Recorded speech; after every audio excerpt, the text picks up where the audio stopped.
ఈ స్టేజ్ వేసుకొని మమ్మల్ని అందరినీ మాట్లాడేటట్టు చేసి మా గౌరవాన్ని ఈ స్టేజ్ పై నిలబెట్టడానికి కారణభూతులైన ప్రాణ సమానులైన కాంగ్రెస్ పార్టీ కార్యకర్తలందరికీ కూడా నా హృదయపూర్వక నమస్కారాలు తెలియజేస్తా ఉన్నా. ఇప్పుడు మాట్లాడిండు ఎవరనంటే చూస్తేనేమో 2 ఫీట్లు బాలరాజు గౌడ 2 ఫీట్లు. నేను ఆయనంత గట్టిగా మాట్లాడాలి, ఎందుకు మాట్లాడి గొంతు పోయింది, కానీ మాటల్లో ఆ వేదన ఉంది, ఆవేదన ఉంది. ఆ ఆవేదన చాలాసార్లు చూసినాం. మా అనురుదన భక్తులకు చదివే మాట్లాడిపోయాడు. వాస్తవంగా కూడా ఎవరు ఊహించలే. చాలా మట్టుకు ఏమనుకున్నారంటే అక్కడక్కడ ఒక ఇద్దరు కాంగ్రెస్ పార్టీ ఎమ్మెల్యేలు గెలిచినా పార్టీ బీఆర్ఎస్ గవర్నమెంట్ ఉంటుందనేటువంటి ధీమాలో వాళ్ళు ఉండ్రి.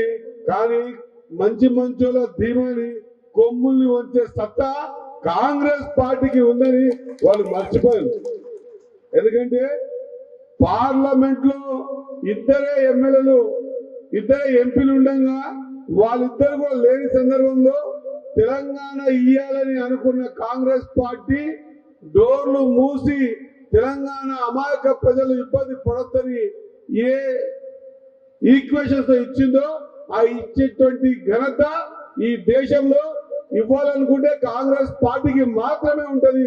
ఈ తెలంగాణ ఇచ్చింది కూడా కాంగ్రెస్ పార్టీ అనే విషయాన్ని మర్చిపోయి మాట్లాడుతూ మదమెక్కినటువంటి టిఆర్ఎస్ నాయకులకు బుద్ధి చెప్పి ఈ పార్లమెంట్ లో 7 స్థానాలని కాంగ్రెస్ కట్టబెట్టినటువంటి 7 నియోజకవర్గాల కాంగ్రెస్ పార్టీ కార్యకర్తలకు ఈ వేదిక ద్వారా మేమంతా కలిసి హృదయపూర్వక ధన్యవాదాలు తెలియజేస్తా ఉన్నాం. దీనిలో ముఖ్య కారణం ఉంది ఒకటి. చాలా విషయాలు పెద్దలు చెప్పారు. దయచేసి ఇంకా మీటింగ్ ఒక అర్ధ గంటలో అయిపోతుంది.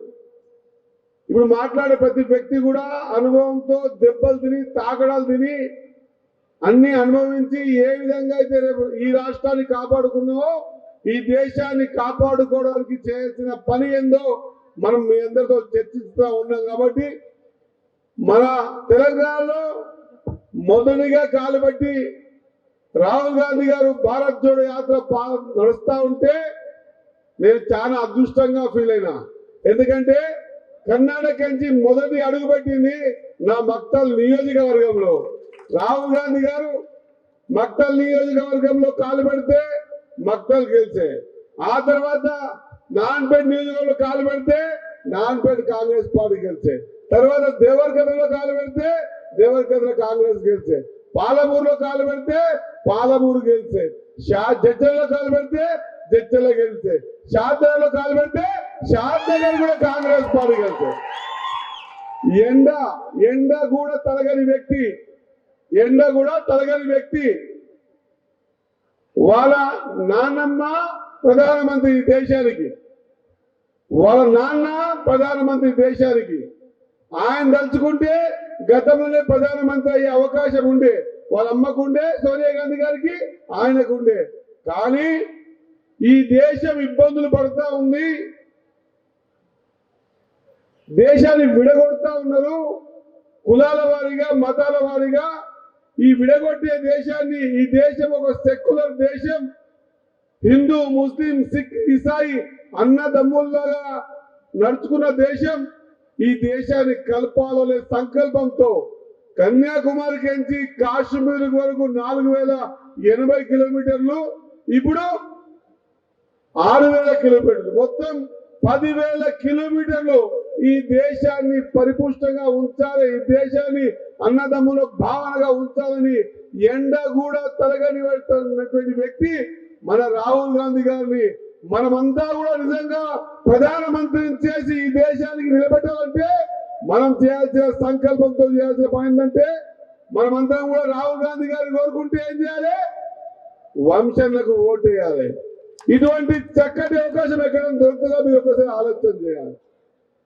మా పెళ్లి చేసిరు ఈ పార్లమెంట్ లో ఉన్నటువంటి మా కార్యకర్తలంతా మా 7 మంది ఎమ్మెల్యేల పెళ్లిళ్ళు చేసిరు. మా పెళ్లి అయిపోయింది. ఇప్పుడు వంశన పెళ్లి ఉంది. వంశన పెళ్లి అయిపోగానే మొత్తం మీ పెళ్లిలే ఉన్నాయి.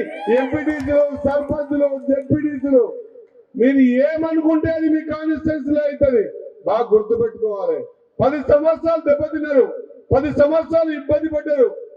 అసలు 10 సంవత్సరాలు ఈ రాష్ట్రాన్ని కేసీఆర్ పరిపాలించిన అనుకుంటున్నారు, కానీ ఈ రాష్ట్రాన్ని పోలీస్ వ్యవస్థను అడ్డం పెట్టుకొని ఎక్కడికక్కడ అనగదొక్కి ఎట్లయితే వాళ్ళు ఈ రాష్ట్రాన్ని పరిపాలిస్తే కాంగ్రెస్ పార్టీ కార్యకర్త కంకణం పట్టుకొని నడుం బిగించి ఈ పరిపాలిస్తున్న ఈ రాజ్యాన్ని తొక్కిపడేసి ప్రజల కాంగ్రెస్ పార్టీని తీసుకొచ్చిన కార్యకర్త మీరు గుర్తుపెట్టుకోవాల్సిన అవసరం ఉంది. ఒక్కసారి ఆలోచన చేయాలి. మనమందరం కూడా రాహుల్ గాంధీ గారికి ఏమి చేయలేం. ఆయనకి ఏమైనా చేసే స్థాయిలో మనం లేం. ఆయనకి ఏమైనా చేయాలనుకుంటే మన కోసం కష్టపడ్డ రాహుల్ గాంధీ గారికి మనమేమైనా మనస్ఫూర్తిగా చేయాలంటే మహబూబ్నగర్ పార్లమెంటు స్థానాన్ని గెలిపించి ఆయనకు గిఫ్ట్ ఇవ్వాల్సిన అవసరం ఉంది.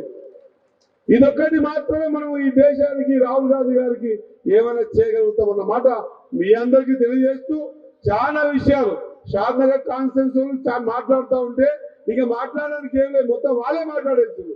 మాకు మాట్లాడడానికి అవకాశం ఇవ్వలే.